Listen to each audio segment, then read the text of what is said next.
Hi everyone, very good evening. నేనేం చెప్పాను previous వీడియోలో పేపర్ గురించి. ఇలా పేపర్ ఇక్కడ స్టాపర్ ఉంది కదా, ఇలా పెట్టుకోవాలి. ఇలా పెట్టాం కదా, ఇలా పెట్టాక ఇక్కడ మనకి ఇక్కడ ఇది స్టాపర్ అని అర్థమైంది కదా, ఇక్కడ వరకే ఉండాలి. పెట్టాక ఇలా పేపర్ పెట్టాం. ఇలా పేపర్ పెట్టిన తర్వాత మనకి ఇక్కడ ఈ రోలర్ ఉంది కదా, ఈ రోలర్తో మనం ఇది రోల్ చేసుకోవాలి. చూడండి, నేను ఇలా రోలర్తో రోల్ చేస్తూ ఉన్నా కదా. రోల్ చేస్తూ ఉంటే ఇలా పేపర్ పైకి వచ్చేసింది. ఈక్వల్ వచ్చేసింది కదా. ఈక్వల్ వచ్చాక ఇది అన్లాక్ చేసి స్కేల్ పైకి తీసుకొని స్కేల్ కింది నుంచి మనం పేపర్ సెట్ చేసుకోవాలి. మనం పేపర్ సరిగా పెట్టకపోతే ఇలా ఫోల్డింగ్స్ అనేది జరుగుతుంది.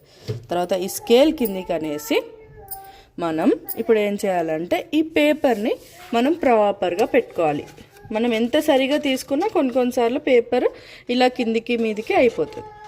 ఇప్పుడు మనం ఈ పేపర్ సెట్ చేసుకొని ఇప్పుడు మనం ఇక్కడ పేజ్ సెట్ చేసుకున్నాం కదా, ఇలా చూసుకున్నాక ఇప్పుడు చూడండి, మన పేపర్ ఇక్కడ 0 దగ్గర ఉన్నప్పుడు మనకి పేజ్ ఎక్కడ ఎండ్ అవుతుంది? 80 దగ్గర ఎండ్ అవుతుంది కదా.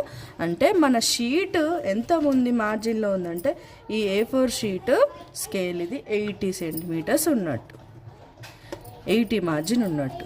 ఓకే, 80 సెంటీమీటర్స్ కాదు, 80 మార్జిన్ ఉన్నప్పుడు ఇది ఇక్కడ మనము ఇప్పుడు లాక్ చేసుకోవాలి కదా. పేపర్ ఇప్పుడు ఈజీగా ఇలా మూవ్ అవుతుంది కదా, ఇలా మూవ్ అవ్వకూడదు మనం టైప్ చేయాలంటే, లాక్ అవ్వ.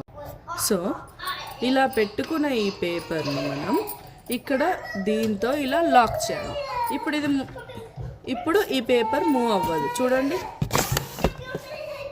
ఇప్పుడు ఈ పేపర్ ఇక్కడ మూవ్ అవుతుందా? మూవ్ అవ్వట్లేదు. లాక్ అయిపోయిన తర్వాత మనం ఇప్పుడు ఇలా ఈ హ్యాండ్తో మనం ఈ రోలర్ని ఇలా కిందికి అనడంతో మనం పేపర్ సెట్ చేసుకున్నట్టుగా అవుతుంది. మనం బిగిన్ చేయాలి కదా, ఇంతవరకు ఉండాలి. అంటే మనం పేపర్ కాస్త కనిపిస్తే చాలు, కాస్త కనిపిస్తే చాలు. అంటే ఇది స్కేల్ 10 degrees ఉంది కదా, ఇక్కడ వరకు పేపర్ కనిపిస్తే చాలు. కనిపించినాక ఇప్పుడు మనకి ఇక్కడ పేపర్ ఫిక్స్ అయిపోయింది. మనం ఇక్కడ టైప్ చేసుకోవాలి. ఇప్పుడు ఎలా టైప్ చేసుకోవాలంటే ఇక్కడ లెటర్స్ నుంచి మనం టైప్ చేసుకోవాలి. ఫస్ట్